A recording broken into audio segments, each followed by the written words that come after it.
be abejo liūdesys Lenkijos sportininkės akise. Na, dabar artėja finalinė dvikova, kova dėl žemyno čempionato aukso medalių. 20-metė Marija Stadnik ginanti Azerbaidžano garbę. Mes ją dabar matome ekrane. Ir jos varžovė Stera Dobre, sportininkė iš Rumunijos, jai 22.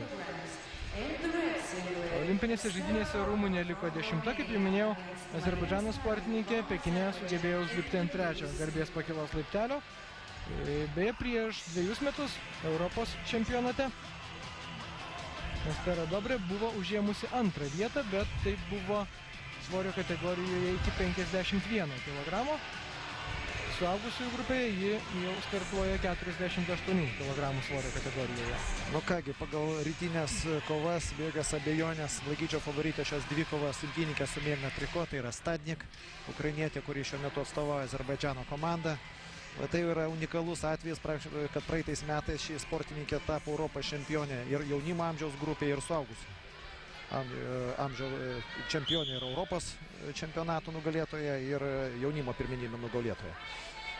Dar kitas įdomus faktas, kad jos vyras Stadnik tapo Europos čempionu, šių metų Europos čempionu, čia Vilniuje pas mus svorio kategorija iki 66 kg, būtent atstovaudamas Ukrainos. Matom, puikus. Kaip aš minėjau, labai... Per sviestą. Aš retai matau, kad taip techniškai ir būtų gerai paruoštas imtynininkas, kaip šiuo atveju ši imtynininkė, kuri šiandien įveikė, įskaitant ir prieš tai matytą Rusijos imtynininkę, aiškią persvarą. Manau, kad abudu kėlinukai pasibaigs anksčiau laiko.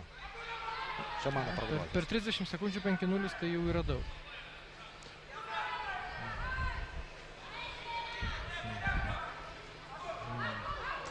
Nu, negalime nurašyti Rumunijos imtynininkės, kuri pasiekė finalą, taip pat įveikdama visai galingų savo priešininkų. Sakau, mano simpatijos ir mano tos matytos kovos dėl to verčia galvoti, kad ši, sakyčiau, šiuo metu Azerbaidžano rinktinės atstovė Stadnik. Stadnik pirmame rate aštuntfinalį nugalėjo mūsų matytą Kaskarakovą, Rusijos sportininkė, po to įvykė ukrainietė Marija Livach ir po to jau kova su Lenkija Ivona Sadovska, kurią mes taip pat nesenai matėme.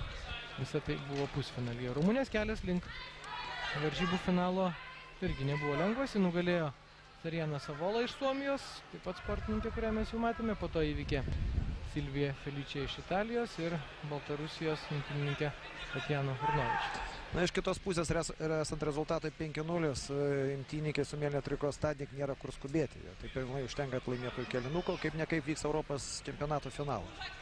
Tai aš manau, kad jie galbūt ir visiškai protingai yra dabar pastovėti ir laukti savo priešininkės klaidos, ką mes dabar ir pamatėme. Belieka ištraukti ranką ir fiksuoti taškiuką. Taip. Likus 2 sekundėm iki kėlinuko pabaigos, vis dėlto aiškiai persvara kėlinuko laimė būtent ši sportininkė.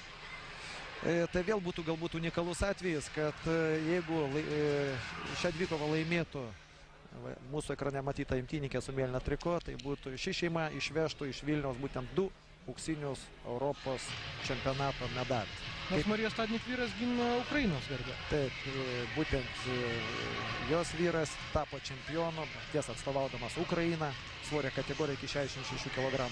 Taip pat be galo techniškas ir labai visas kovas gražiai vykdęs imtynininkas. Na kągi, antrasis kėlinukas ir pažiūrėsime, ar sugebės Rumunija Stera Dobre kažką prieš pastatyti. Ir praėjusių metų čempionį. Kaip aš minėjau, tai imtynininkė, kuri neleidžia. Retai matai vyrus taip protingai imtyniaujančius. Mes matom, ką matom, o matom, kad 5-0 Stadnik pirmauja. Per 20 sekundžių. Taip, kontratakuodami perveikia savo priešinį. Viskas užtenka. Jau negali pakelt ranką į viršų. Taip, užteko vieno piršto ir matome, kad santūri šypsena. Daugiau neakivaizdi persvara. Daugiau neakivaizdi. Visos pagrindinės priešininkės buvo įveiktos pakeliu į finalą. Manau, kad Rumunija ne iš tų, kuri pagal paėgumą šitai svoriai yra antra, bet sportas yra sportas. Finalė susitiko jos ir Marija Stadnik pelnytai laimėjo čempionato aukso medalį. Ir galvoju, jeigu būtų renkama techniškiausia varžybų imtynininkė, kol kas abiem rankom balsuosiu už šią imtynininkę. Na, verta priminti, kad vyrų laisvų imtynių komandinėje įskaitoje Azerbaidžano rinktinė, irgi galima sakyti, aiškiai persvarą nugalėjo visus varžovus, pelnė čia berods 4 aukso medalius iš 7. Bet dabar vėl reikia žiūrėti istoriją. Jeigu aš teisingai mane informavo kolegos, Azerbaidžano rinktinė imtyniavo 5 naturalizuoti Dagestano imtynininkai. Taip kad Azerbaidžanas nuėjo būtent tokiu keliu, kad jie šalia savo gerų imtynininkų pasikvietė dar visam pasaulyje garsius imtynininkus, būtent Dagestano mokyklos imtynininkus, ir tai leido jiems, aišku, pakankamai gerai pasiruošus, vis dėlto aplenkti tokias pačias stipriausias Europos komandas.